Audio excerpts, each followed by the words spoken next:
When's Rory getting the major? That's the question. Is he ever going to win again?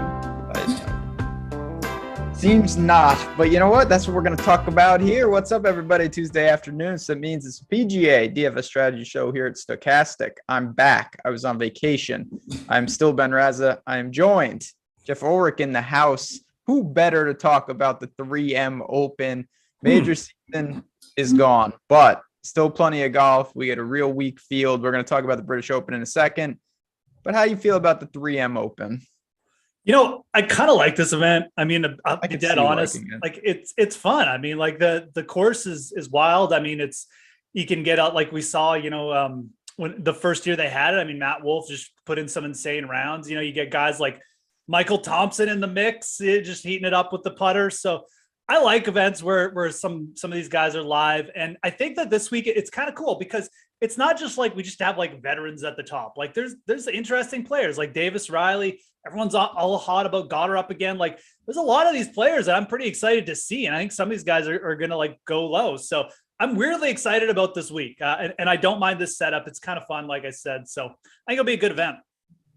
I'm actually pretty excited for it too. Week after a major, I'm always down to change it up a little bit. And we just had a field with every big name available. And now we get to see, I think it's conceivable.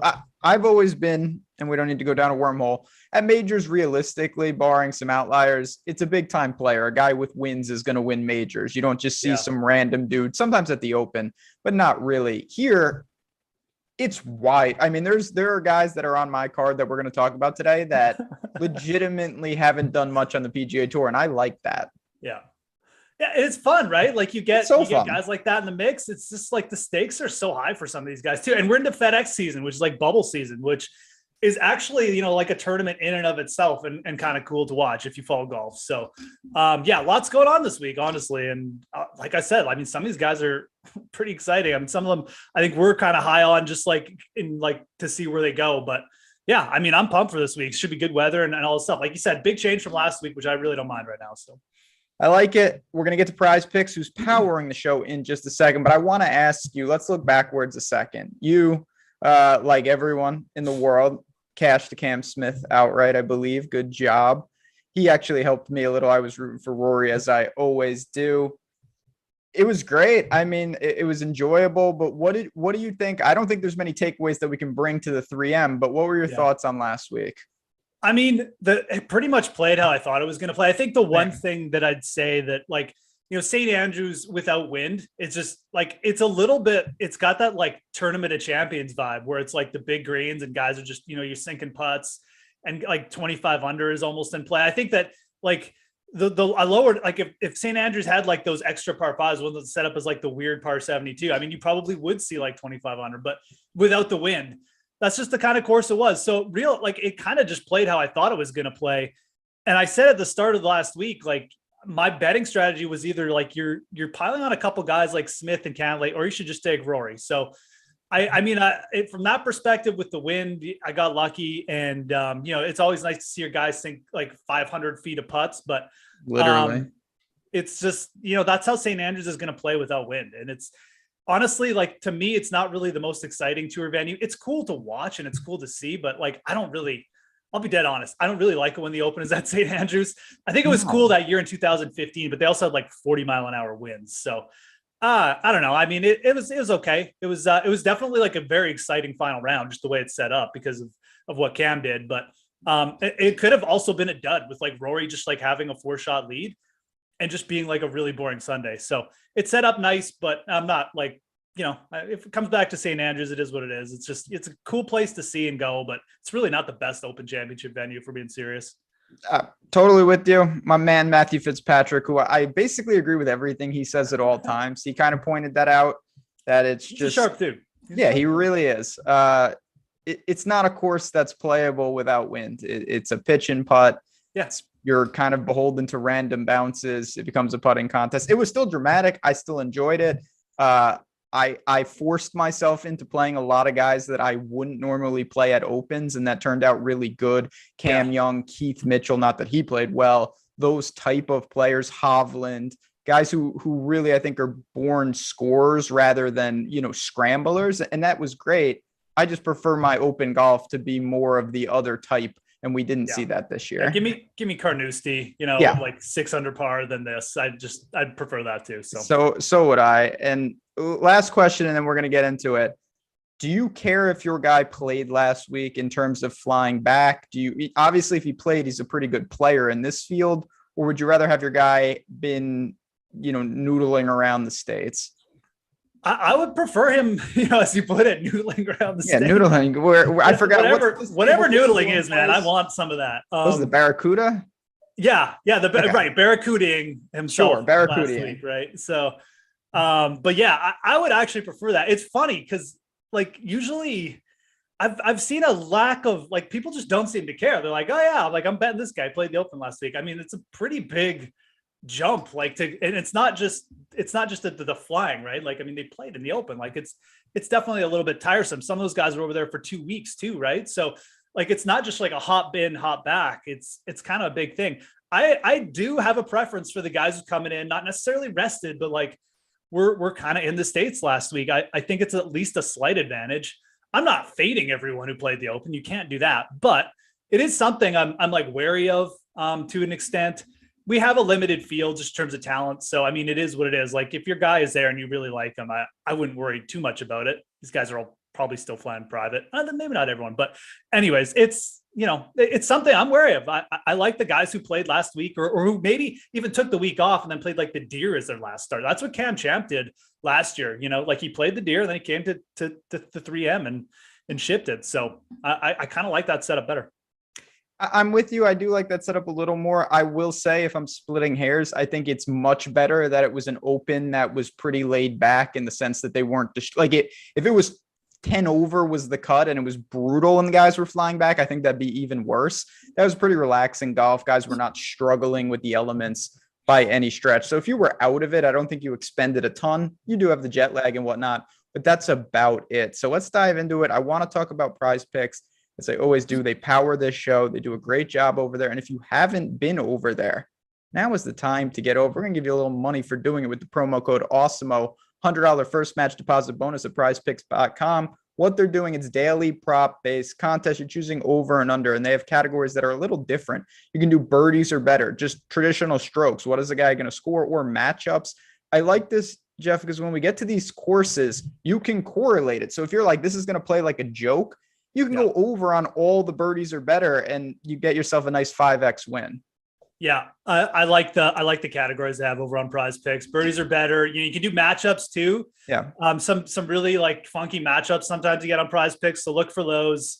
But yeah, definitely a week, especially with the softer scoring. Like, check those birdie numbers. I mean, it might be a good week to just hammer the over. So good weather, from what I've seen too. Like, not too much wind. So. Definitely looks like there's going to be good scoring conditions. So some of those overs, keep that in mind. I will have a Prize Picks video out tomorrow. You definitely want to see that. And that's why you want to subscribe to this channel. Hit the like button. That doesn't do anything for you, but it helps us and we appreciate it. But if you subscribe, that helps you out. You won't miss any of the videos that we have dropping. But let's get into it. Tony, 10-5 for Mr. Finau. I really can't complain too much. I needed him to make birdie on Friday on the 36th hole. He did. Now, it should have never been a sweat because he was putting comically bad, and then he rallied Sunday. He actually helped me quite a bit at the Open. I actually want to, normally I say, like, let's talk about the 10K race. I just want to ask you specifically about Tony Finau. He is a prolific non-winner. Yep. Do you have apprehension when you see that type of guy leading off the pricing, or do you say it's the 3M? I don't believe in that stuff, and Tony Finau's firmly in play. No, I mean, he's got to be in play in this field, right? Like, for DFS. And I think the nice thing about it is, if it was like, oh, okay, Tony Finau is like everyone's playing Tony Finau and he's at the top, that's something different. Like, if he was getting like John Rahm treatment at the top, that's a different scenario. But the top three guys, I think what you're going to see is, it's just like there's so much value and there's so much people like just going to be hunting for those balanced lineups with guys that we're going to get to in a second, that the top three players, it's almost going to be contrarian to have just one of them in your lineup. So no, I'm fine with Finau at 10-5, who's just, as long as he's not, trending with 30% ownership, which he really isn't. And I don't think that's going to change. I think it's fine. I think that Finau has actually putted pretty well late. We saw him at like the Canadian Open. Like you said, he rallied on the weekend at the Open.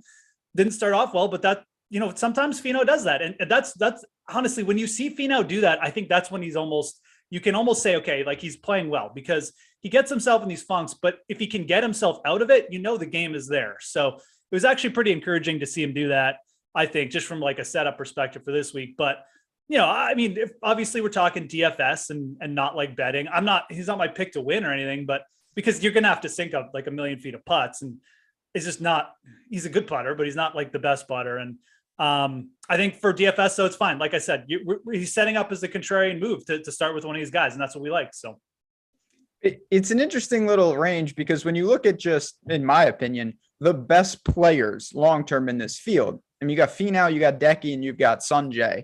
And then you've got a bunch of other guys who are up-and-comers, talented players. But like those three who played, of course, in the Open and didn't play particularly well, lead us off, and they're the north of 10. Do you look to double up with two of them? Do you say these guys don't care about the 3M?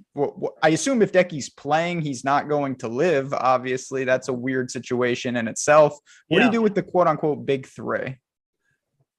Doubling up is really interesting. Like, I like enough guys in the low 7K range that I think I'd be interested in that.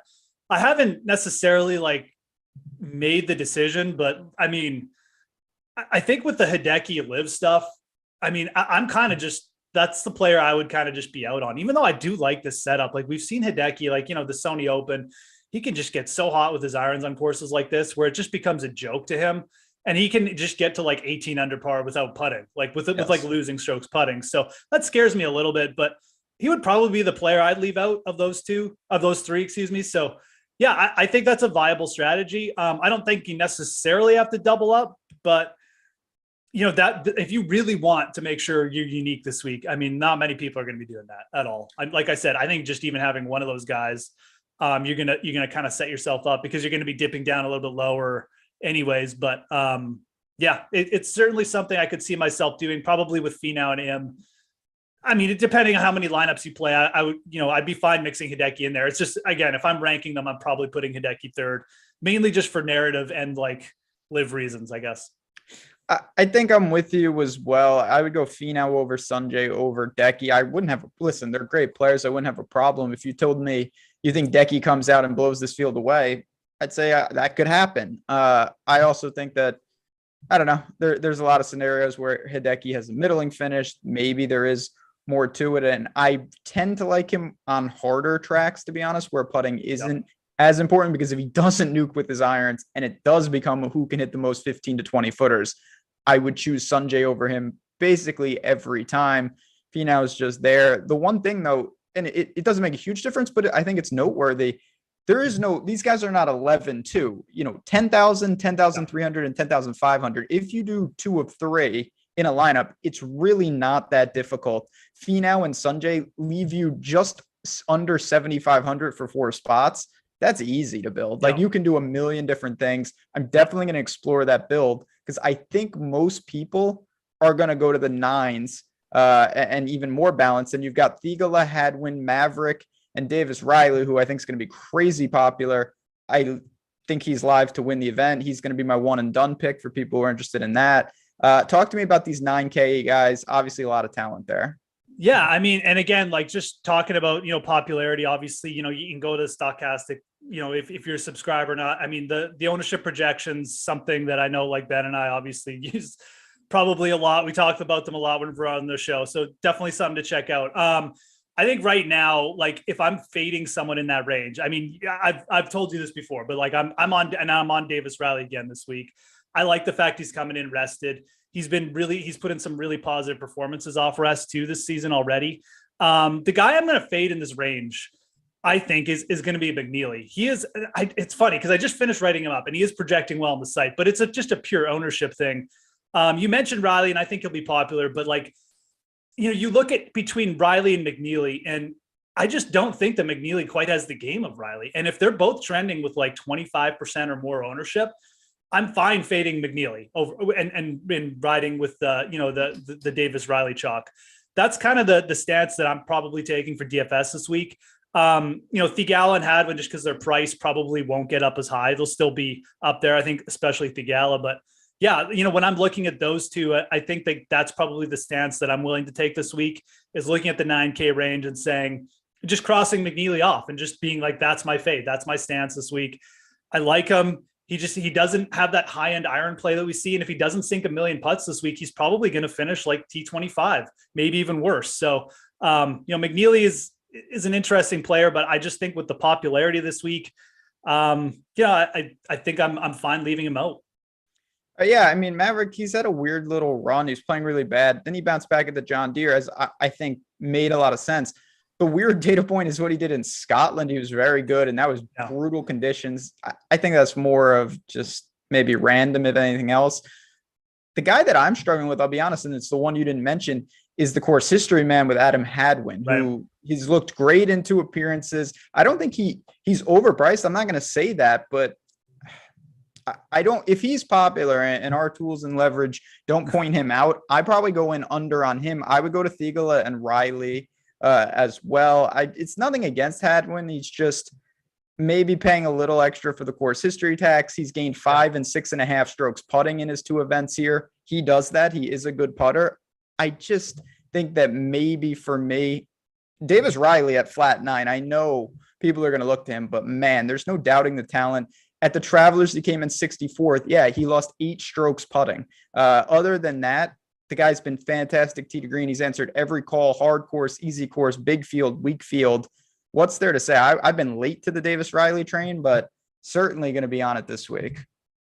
Yeah, Hadwin it's like you said. I mean, if he starts dipping down, I really feel like he could be a nice contrarian move, but he's definitely, like, I think the floor is, he brings the worst floor of the guys in the 9K range. He's definitely got the most bust potential, but I almost see him as a nice kind of upside play as well. Like, I'd almost put his upside slightly better than McNeely, just what he's done. I mean, like top 10 at the US Open, like when he gets going and when he gets confidence, Hadwin he's pretty good. So yeah, it's kind of a weird spot. It's like a player you don't need to play, but I can definitely hear the case of just getting him, because if he's going to be half the ownership there of McNeely, like I said, I mean, that's kind of the natural pivot. So, maybe a Riley Hadwin start is something that I would probably be down with. Just looking at that 9K range. I don't really know what to do with Theegala. He's the guy I'm kind of struggling with this week. His price is up for DFS. I don't really want to fade him because he's good, but like he's played over in the Open. He's played Scotland. Everyone's going to be on him. And it's just, I don't know. So I'm kind of almost looking at like Riley as Hadwin is potentially like the GPP move in the 9K range. Are you comfortable starting with Riley, or do you think that's a little too balanced? I would probably prefer to get one of the 10K guys in, or like, start with Hadwin and then pair him with Riley. I don't know though. I mean, like, this is a week where, you can get pretty wild. And I think you could like leave 1,000 on the table. And I think you still have like a really good, like, upside lineup that'll give you a shot at winning. So it's certainly something you could explore. And I think you'd be fine. Cause when we get to this 8K range, like there's some names here volatile, but there's also some names here who can get completely ridiculously hot with their putter. So. Oh, there's no doubt about it. And I think a lot of people are going to realize that. And that's why I would expect most people are going to go balanced, and they're going to pepper the young guys that are close to breaking through, the Davis Rileys, the Theegala types, mix and match, and try to land. And like, we'll get to Goddard up in just a little bit. Those are going to be popular names, but I want to kind of keep working down because it's pretty thin. We've got 3 names in the 10, and we've talked about 7 players so far. Like, that is it. It's not deep ranges up top. Now it starts to open up a little bit. I love Cam Davis this week. This is a perfect course for Cam Davis. Yeah. Rocket Mortgage type Cam Davis, 8,900. Sign me up. Top 10 at a John Deere. He kicks off the range. Tringale, Ches off a win, J. Pasta, just a mixed bag in the 8s. What are you drawn to when you look at this? Probably your second or third man in. Yeah, I mean, Cam Davis, again, it's hard to make any kind of argument against. He's just such a good DFS player. He makes bogeys, but then he comes back and just makes like a birdie streak, or he makes an eagle or something. And it's like, okay, great. Like, I don't even care that you're going to finish T15 because you've got so many DFS points. So it's really hard to make an argument against him. on this course. 8,900, completely fine in my opinion. Like I said, if he's going to be as popular as McNeely, it's the same argument. I'd rather just take Cam Davis. So looking down, I mean, my problem with this range is like, there's just really no one that I want to pivot to. Like, I'm a little bit interested in Brendan Steele, but it's not like he's coming in like completely under the radar. He's not going to be like 5% owned. So, I've got some interest. I think that the price is fine, but I also might just rather play JT Poston, who just has shown obviously has the ability to just sink every single putt in front of him. So I think maybe again, this range is kind of just like choose your own adventure. I mean, Adam Long is interesting too, but we're really just from the projections not getting any kind of like discount on him. I thought Adam Long might come in with a little less heat, but he's not really projecting, to be like, sub 10% either. So I look at this range. There's no one I necessarily want to pin my hat on other than Cam Davis, who I think is fine. I think that maybe if you want to get contrarian, you want to do like a hyper balance build, maybe starting with Riley and Davis, and then, maybe adding Tringale in, who, again, like has that upside, played well in Scotland. I don't think that many people are necessarily going to start with just the three guys in the upper 8K range. I think most people, if they're going to go hyper balance, would probably start pegging, like a Steele or a JT Poston. So that's one strategy that I kind of looking at. But yeah, for these hyper balance builds, it's kind of going to it's just going to be tough to get a little bit contrarian, it feels like, with the 8K range. So yeah, it's a range that's just, I mean, weak field. You see like Martin Laird, who is a guy that's perpetually like in the 6K range, is in the mid to lower 8s, and he should be. He was good at the Barracuda. He's played well. He's made 4 or 5 cuts. It's a tough click, though. I'll be honest. That is a tough click for me. You could easily just get Martin Laird putting like -1 strokes putting and finishing T55 this week. Yeah. Or he's cut because he loses 4 strokes in 2 days and you're done. Like, I've seen that story before. I like Adam Long. Cam Davis, I mean, is far and away my favorite play. I think he'll be the favorite play of the public too. The guy's got, in the last 4 events, he has 13 double bogeys and 1 other. And he's made the cut in all 4. It just doesn't matter. He scores so well. If he gives you placement points, he obviously played great. If he makes the cut and he doesn't, he's not going to hurt you because he still scores like a top 25 player. So it's just really good. Last guy I want to ask you about, Nick Hardy's played really well. He's talked about that he's got a wrist thing and he's managing it, and he seems to just be playing good golf. Another good showing at the Barracuda. This is a weak field. He is just cashing checks, flat 8. I think he's fine. But do you have a take one way or the other? I mean, it's like a pure stat take. I mean, I see that he's playing well, but I don't really see. It's kind of like the McNeely thing. Like, I don't know if there's like enough upside there compared to other players down here necessarily. I mean, he is in the 8K range, so, and it's a lot weaker now that like CH3 is out. So yes, I guess you could say that like now he's so much cheaper, but you compare him to a guy like Poston, who's just been hot with his irons, even Steele tee to green. Like Hardy is kind of just, he's hitting it okay, but he's not hitting it great. And you mentioned the wrist thing.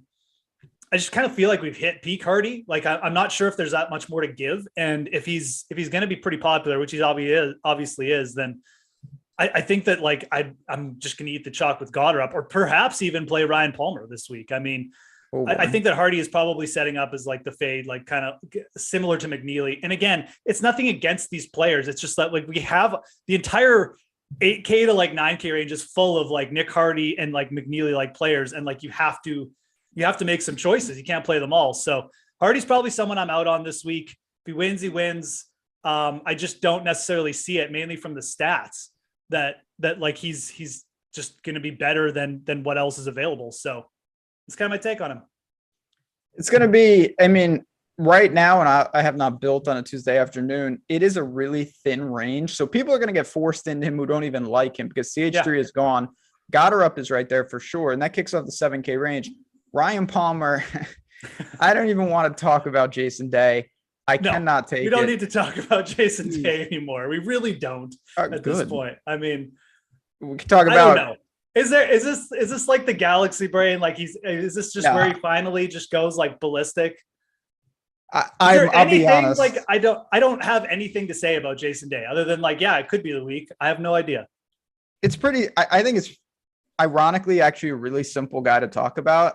If you're okay with donating money for the chance that he's okay, I think it's fine. And he can withdraw. I'm living proof. Just a couple weeks ago, he, as many of you know, cost me all the monies. It just comes with the territory. I saw your lineup. That was, I had the actual lineup. Yes.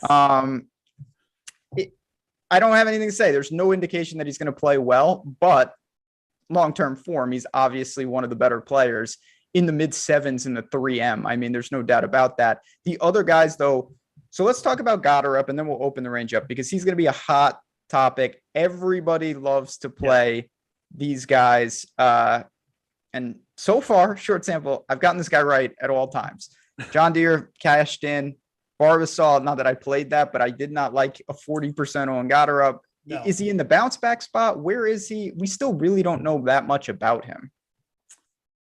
Yeah, I've actually been pretty good with Goddard as well. I didn't quite bet him hard enough at the John Deere. Like we had him like top 40 or 20, but like not like anything special. But I mean, me neither. It was a cash. Like it was a good number to take him there because he was still priced down. So this week, I'd be more on the bullish side than like the fade side. I mean, we just talked about Nick Hardy again. If we're looking at this range, like I think the upside with Goddard is just better. I mean, I think it's like considerably better. I mean, it's a player who's top college player. Obviously, has come out, and we've got multiple samples now that like this guy is clearly going to have some upside on the PGA. You know, his first time out, I think it was like Punta Cana or whatever. You know, top 10. And then, he gets a couple more starts and then goes kind of semi-nuclear at the John Deere, which is good. I mean, and I think that's a good lead up to this week. So yeah, I got her up as a guy that like, I don't like getting on these, what you call like crowded bets necessarily where just everyone and their mom is on it. But like, I want some exposure to him because I do think that this could just be like some kind of Matt Wolff situation where it's just like, he comes in, and it's an easy course and he's got confidence and he looks at this field and he's just like, I can just win this, man. Like, so I don't know if it's just going to be with an outright or if I'll get, just put him in lineups or something. But yeah, Goddard's a player I want exposure to. I really do think like the talent's there. And we've seen it, with Morikawa in the Barracuda when he won, with Wolff. We have other examples. You get these guys in easy lineup and easy fields, man. And it can just happen real quick. So. We almost saw it already with the John Deere. I mean, it parallels. What happened? Like, yeah. Now I will say, I definitely think the downside of that is, I mean, we just saw it at Barb. Like, most people aren't really burned by that because it was an all field event. Like, if he did that here, yes. If he didn't play in the Barbasol, he would be the most popular player. I think there's no doubt. 100%. The downside of Chris Goddard, I still think, is a bad miscut in situations like this. I might look to explore the variance with betting because I think this guy's got the talent to win. But I think that there's a lot of scenarios where he plays pretty poorly in something like this. I think the outright bet it's almost just perfect for Goddard. And then I think just fading him in DFS is fine. I mean, it's like you said, I mean, he can come in. He just proved to us that he can go to an easy course and just, eject because the putts don't fall or whatever. Maybe he's just not quite there with consistency. So I like the outright. I mean, you get 30-1 or better than him. I think that's fine in this field. I really do. I think the upside is there. It's just don't really know enough about him. And his price is cheap enough that he's definitely going to be one of the most popular players in DFS this week. So fascinating range though, right below him. We're not talking about Day. Cam Champ. I mean, you talk about another guy who's already done it. And he's going to continue to do this. That's just who he is. Doesn't mean he's going to go back to back, but you've got him, Brendan Todd, Ricky, Svensson, Fratelli, Grillo. I mean, what a range in all facets. How do you break something like this down with just such a mixed bag? I mean, Svensson is just going to be, everyone is, it's just, again, we have these like pockets of players this week where it's just like, everyone is just crowding in. So I look at these situations and like, I see how good Svensson's playing. He looks great. He really does.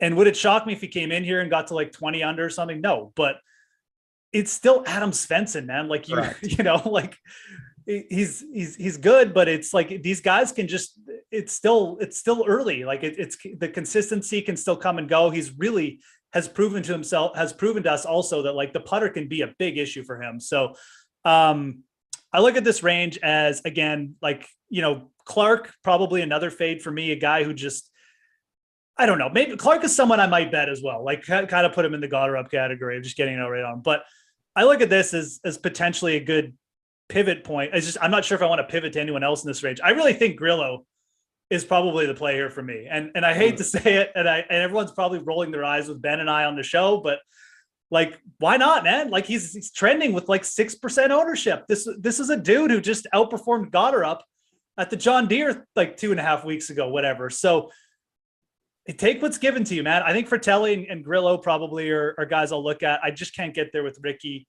I tried to earlier, yesterday, but it's not going to happen. I really think that Grillo is probably the play here. As sad as it is, he was the, you don't have to sell me on Grillo. For me, I don't. Fratelli, same kind of thing. Guy can go out of nowhere. Winner at the John Deere in the past. He's played this event, mixed bag, has lost strokes putting in both times. He can score. He's playing good golf. He's made 9 of 10 cuts. I think Fratelli is going to put on a very nice showing here in the mid-range. Adam Svensson, if Adam Svensson beats me, that's fine. Yeah. I have absolutely no regrets. There's 40% no chance Adam Svensson beats you. It's going to get. I think he's going to be the highest owned player. I was 100% owned. Yeah. Not because I don't think he's a good play, because he's just simply not. None of these guys are consistent. He's gained strokes putting in 7 straight events in his career. Before, from what I'm looking at, his longest streak before that of events was 2. He's just putting on now maybe he fixed his putting permanently and that's going to transform his game. And Adam Svensson's just good, maybe, or maybe not. And we've seen this 1,000 times in 1,000 different players, that he's just pairing what has always been pretty good ball striking with a really hot putter right now. And that could continue for an 8th week. But in terms of the ownership, my God, I'd literally pivot to basically everyone in this range. I don't know what to do with Champ. I'll be honest. I have no feel on him. I think it's a pass just because it's been really bad for a while now. It's been bad. And it looked like, it's weird because he pulled out of it briefly at Mexico, and we could get another situation like that. But even coming in last year, he had a bunch of missed cuts, and then he kind of put together a decent start at the John Deere, and it just fell. And then it happened. It clicked, but there's nothing. He shot 69 at round 1 at the Deere, which isn't even it was just basically field average, and then 73. And the Travelers was a disaster. So I think Champ is fine. I think Fratelli I think Fratelli is probably the favorite for me as well, with Grillo a close second. And then, I would almost, I dare say probably, actually, I'm not even, Ricky and Day are just dead to me. So I think Fratelli is the play down here. You maybe take a look at Neesmith as well down there, but Svensson, even if he is a better putter now, at some point he'll still cool off. Good putters still have bad putting weeks. So if you want a true 1%er in that range, for me, it would be Higo, because Higo made the cut at the Open, which I think was not a miracle, but that's an accomplishment in itself. He hasn't been playing well. He's just, when we saw him at the height of his powers, it was 30 under in the Canary Islands. And that is what Higo does. Yeah. I would rather play him than Champ because they do the same things. Wyndham Clark is there. I want to ask you about Troy Merritt, though, as we work down a little bit. Troy Merritt's a name I always come to. CT Pan, Smotherman is here. And then we'll talk about Tom Kim, who, of course, is another Goddard-esque player that a lot of people are talking about. Yeah. I maybe I'll take that back. Tom Kim might be the most high-owned player. Him and Svensson. Good. He's another one, though. I'll get to my Tom Kim thoughts in a second. Yeah, no, for sure. I think Merritt is in play this week. Absolutely. Very Michael Thompson-esque player. The fairways here are huge. Off the tee, he's not going to gain a bunch of strokes, but look where he's done well too. He does well in the Cuda. He almost won the Rocket Mortgage. He almost took out Cam Davis. These are courses where he doesn't get discounted off the tee. He doesn't get in a ton of trouble because he can't. And he'll be a little bit further back, but the irons and the putting, that's what he does. So Troy Merritt, I think is absolutely fine. He's going to have a bit of ownership, but it's not going to be crazy down here. There's just too many other names, and he's too close to Svensson and T Kim, as we'll call him. So yeah, I think that Merritt is fairly firmly in play for me here. Should mention Michael Thompson. Again, played well last week. He's actually starting to play a little bit better as well, like 5 of 6 cuts made. So you can even think about Thompson. I just called Troy Merritt Thompson-esque. Why not just play the real thing, right? So I think both those guys are in play. Smotherman, for me, I mean, I don't know too much about this guy. I'm not going to lie. I mean, he looks okay. I see people talking about him a lot. I don't really necessarily see anything popping off the page when I look at Smotherman. I've looked at him a few times now, so I know he played well last week. I'd probably rather go Merritt or Thompson in this range. Hot take. If he didn't have a cool last name, people wouldn't talk about him. Like if his name was just like Jaquiz Rogers of PGA DFS. Smotherman, people are like, oh, Smotherman. Like you remember that name. His ball striking numbers always stand out a little bit, but he never parlays it into 4 rounds. Yeah. He finds the weekend here and there, but he's got 0 inside the top 25 since January. He just hasn't really performed in some of these events. Here and there, weak fields. I get it. I'd prefer Troy Merritt. Yeah. So all right. We're talking about not knowing a lot about a player. So shout out to Tokyo Swan, who's in our chat as always, who was the actual first person that I know who was on Tom Kim. Clearly, this guy's really good and he can play. Yeah. But at the same time, I don't know what kind of course he would prefer. I haven't seen him outside of, a couple majors and in Scotland, and he looked really, really good. I'm taking a wait and see. I know the talent is there, but if he's super popular, I would pivot to guys like Matthias Schwab and some of these other dudes every day of the week off Tom Kim. Yeah. I mean, it's just like, okay, the good performances against like in the Open and on these kind of tricked out major courses. And then it's like the big pivot now to a new PGA traditional setup. He hasn't seen them much. It's definitely like worrisome. Like I'm not, this one's easy. Like I'm just not playing again. Like I'll let other people bet Tom Kim at like 30 to 1 or whatever he's at on DraftKings. He's at 28 to 1 on DraftKings last I checked. Like it's ridiculous. So that's fine. Like it's just one of those weeks where I think it's a great week to take a stance on some of these players and just say, you know what, let it be. Like if it's Svensson chalk week and it hits, fine. If it's Tom Kim chalk week and it hits, fine. You're not making a ton of money off it anyways. You're probably just going to min cash if you play them because everyone's playing them. So take the stance, go for the big money, go for the better odds too. Like you mentioned Schwab. I love this spot for Schwab. Everybody bet him last week. Everybody bet him at the Barracuda. Now he's like, you can get him out there at like 90 to 1 in places. He was my write-up for the group article this week. He's hitting his irons better. His putter is really improved. People talk about Svensson's putting improvement. It's the same deal with Schwab, man. I think it's a great spot. He gained 8 strokes on approach at TPC Twin Lakes last year, and he lost 6 strokes putting, but still, I mean, it's pretty positive. So I also like Chesson Hadley along this range. He's been making a lot of birdies. No one's talking about him. It's not going to carry much ownership. So there's pivots in this range that I like quite a bit. I like this range for pivoting, especially with Tom Kim, just soaking up all that juicy ownership. I think it's a perfect spot to get off him.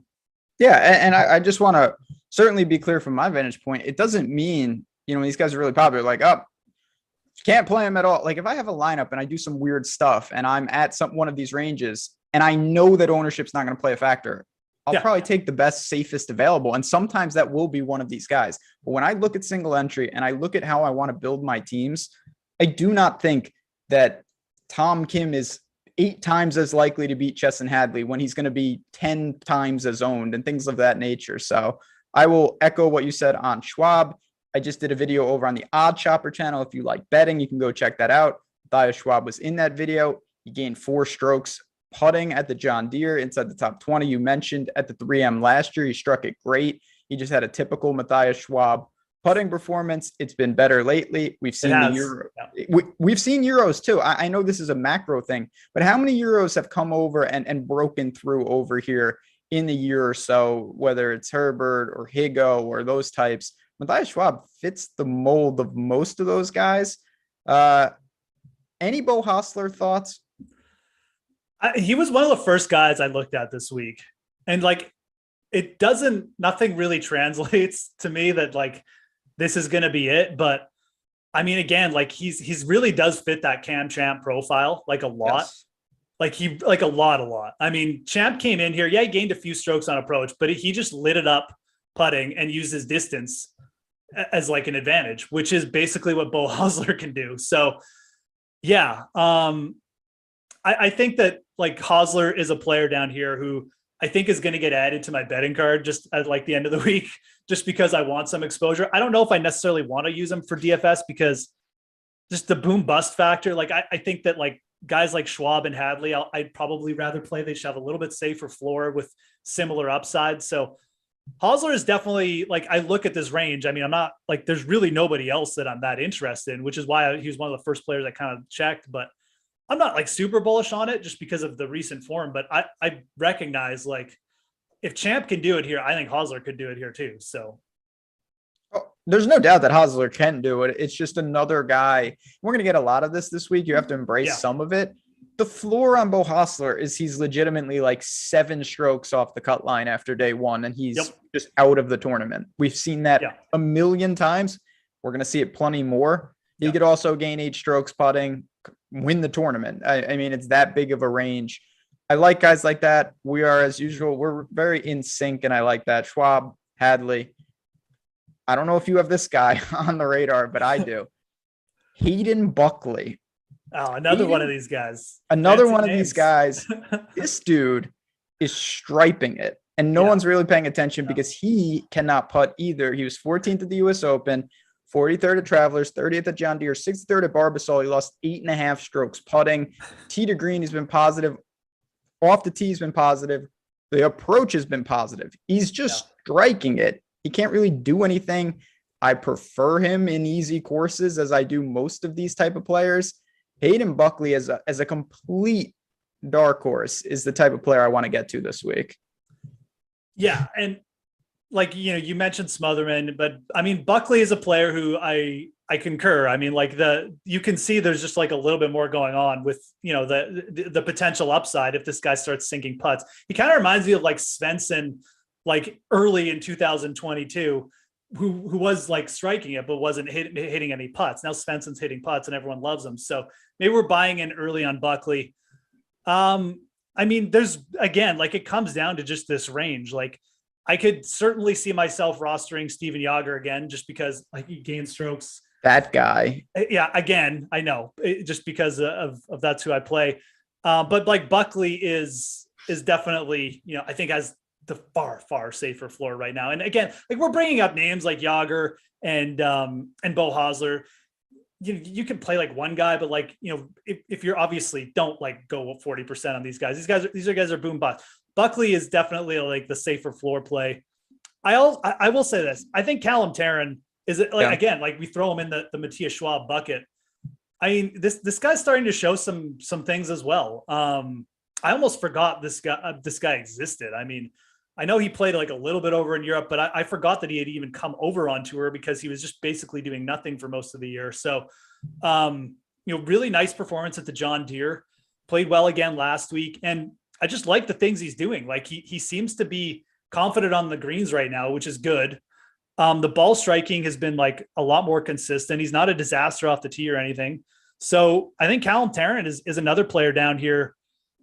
I've already bet him. So I don't know if like I necessarily want to use him for DFS, but you know, with him and Buckley, I probably would say Tarrant is probably the better upside play. I think Buckley has a far safer floor because how well he's hitting it. But again, we're playing for pure upside. I think Callum Tarrant is probably where I would go. Yeah, he's someone that naturally I've seen the name more in recent weeks. Again, these are the type of players we really don't know. You're not going to find consistency. I think for me, it's going to be Buckley. Tyler Duncan is one more name I want to throw out there. I think these are the type of courses that he thrives at. 13th at Barbasol. I think he's fine in the low sevens. Hadn't had any success at the 3M. I don't know why he wouldn't, though, if he plays this course enough. So I'm okay. I'll be honest. I can't do Steven Yager anymore. I just can't do it. I've tried so many times. He's got an elite around the green game. His iron flipped randomly and then his putter broke, and now I just truly don't know where he's at. I don't think he knows where he's at most weeks, which is like why he's so fun, right? I mean, it's just basically like playing roulette with Steven Yager, which is probably why love roulette. It's legitimately like, is this the week we're going to land on like 00 and we're going to get, like 9 strokes putting? It probably will happen one week. Anyways, I just always bring him up in these fields because like the dude won 3 times on the Korn Ferry Tour last year. So obviously there's upside in there somewhere, but he is, as terms of players like trying to predict, I don't think he can get more random than Steven Yager. So anyways, that's my big sell on him. He also has a 58. I always say that every time he gets brought up. I know. There's so many, but it's just so random, right? Like I think he shot the 58 after like 4 missed cuts. So I got a little bit of Brandon Hagee this week. His irons have improved. Again, we bring up these like Bo Hosler, type of players. I mean, Hagee just hits it a ton. He can certainly, his iron play can be pretty good at times. He shot a 62 at the Barbasol 2 starts ago. I think that's a good indicator that maybe he's not that far away. So Hagee's a guy I just have at like 200 to 1, for like some each way goodness. But I think he's playable down here. It's just one of those weeks where I'm fine, just punting it and just saying like, I want pure upside. And I think Hagee in this range is probably where I would go. But I mean, look, you can make similar cases for probably a few other players down here. You definitely can. Chad just asked about Hank Lebioda. To me, he's much more likely to make the cut, but much less likely to truly contend. He's made 6 or 7 cuts, nothing inside the top 25. He finds the weekend. I don't think that's the worst thing in the world. I'd probably try to embrace a little more variance with like maybe like Doc Redman. I would say Matt Wallace, but Matt Wallace, I really thought was turning the corner, and it doesn't seem to be happening. It looked like he got his game right. Yeah, I'm probably going to Matt Wallace on the Live Tour. Like, I don't. Yeah, he should go. I would like that. Should go. I mean, he should have gone early. He should have been like he should have been up there with like Grace and like Schwartzel, those guys. McDowell, man. Like, what are you doing? I mean, is he going to turn around, start like competing? I don't know. I don't really see it with Matt Wallace. Get over there. Do you know anything about Brandon Matthews? I literally do not know anything about Brandon Matthews. Sorry. No, neither do I. Again, another young prospect with apparently a lot of talent. As I say often, I prefer to wait and see. He's going to have his shot on the PGA Tour. He's a winner on the Korn Ferry Tour. He made the cut at the US Open. Like, he's got some talent. I don't think it's necessary to do that when you've got 40 other guys in the range. I would rather just pick someone on the PGA Tour who's also going to be 1% owned. You mentioned Hagee. I mentioned Doc Redman. Seifert is there. I don't see a lot of separation. And looking at our tools, you're going to have the ability to pick basically anyone you want down here. They're all going to be 1%. They're all GPP only. I don't see a lot of differentiation. So the one player Cole Hammer's in the field. Another super talent. Yeah. Cool name too. But 6,500, like we're obviously like pretty low now. So, and he'll probably be the guy a lot of people gravitate towards, although I don't think like a ton of people really know who he is. So I don't think it's going to get crazy or anything like that. Him and Max McGreevy are a couple players I would look at. McGreevy, kind of been very inconsistent, but popped at the Barbasol. He's been pretty good on the Korn Ferry, but Cole Hammer is the real talent down there. He started to play a little bit more consistently LA too. These guys are not must plays by any stretch of the imagination. But it wouldn't shock me if like one of them, popped for like a T20 or something like that, or maybe even better. So that's kind of where the talent lies. Honestly, like guys like Scott Brown, they're probably better plays. Like, it's just that type of course, man, where these veterans get like they're not going to get that hampered off the tee, and everyone's just going to have to sink their 15 footers, and it's kind of what Scott Brown does. So yeah, I mean, Scott Brown actually, I normally would not have a ton of information on him, but I watched him intently at John Deere because I really liked him there. He missed the cut on the number with a horrendous triple bogey. Should have made that cut. He did not play that bad. He rebounded Barbasol. He gained 4 strokes tee to green and lost 3 strokes putting. he's fine. I think that Grayson is going to be in the McGreevy Cole Hammer bucket. He's just random. He doesn't have the talent of those guys, but he also has seen a lot more PGA Tour rounds than them. So he also got in a fight at the Barracuda. Did you see that? No, it's good to know that Grayson's up to his old antics. I think it was the Barracuda. It was either the Barracuda or the Barbasol. He hit into the group in front of him. I think it was the Barbasol because that's the one he withdrew from. Hit into the group in front of him, and then some random Euro guy, called him out on it. Which good for the random Euro guy. I can't remember who it was. I love random Euro guys. I'm gonna do some digging after the show. We got about 5 minutes left here. And certainly, as me and Geoff have referenced throughout the show, if you are looking to get more, if you want to take your PGA game to the next level, or you just want to join the community here at Stokastic, stokastic.com/join. We've got opportunities. You can get ownership, the tools. Alex and the team do an absolutely fantastic job. And as you see, if you're a new member, 50% off your first week of Stokastic Plus Platinum, promo code PGA Strategy Show. You type that in, you save some money, you see what these tools are all about, and see if they help your process. If you try them out and you say, you know what, I liked what I was doing before, well, you've lost a week. No big deal, just a couple bucks. If you say, man, this took my game to the next level, maybe you stick around for a little longer. We have such good tools for every sport and a lot more coming. I'll say this too, like these things make your life so much easier. They really do. They really, really do. Yeah. Like I'm one, as people know, I build by hand a lot and stuff. It does not mean I don't check those tools, even if it's just as a secondary check. I always say that. Like sometimes I look and I'm like, okay, this guy wasn't even on my radar. Now let me do a little digging in because he's popping in the projections. And sometimes I say, you know what? I don't see it. I'm going to stick with what I'm doing. Other times I say, wow, I'm really glad I discovered that. I'm going to tail him. And then disaster ensues because I can't run good on Sundays, but it's an absolute time saver. And it's just such a good thing to do for your process. I want to ask you this. How low do you anticipate yourself going? You mentioned some guys in the mid sixes. Oof. I think it's pretty unnecessary to go lower than that, but do you? I mean, I it's funny. Like it's a week where like we probably can get pretty wild and just, start looking at like maybe, I don't know. I don't want to I don't even want to say some of these names. I was going to say David Hearn. But man, I used to play David Hearn all the time. he tends to make the cuts in these type of events. That's just why I threw him out. Forgot about him. Yeah, I don't know. So I mean, you can go low. I mean, like we mentioned, like Cole Hammer.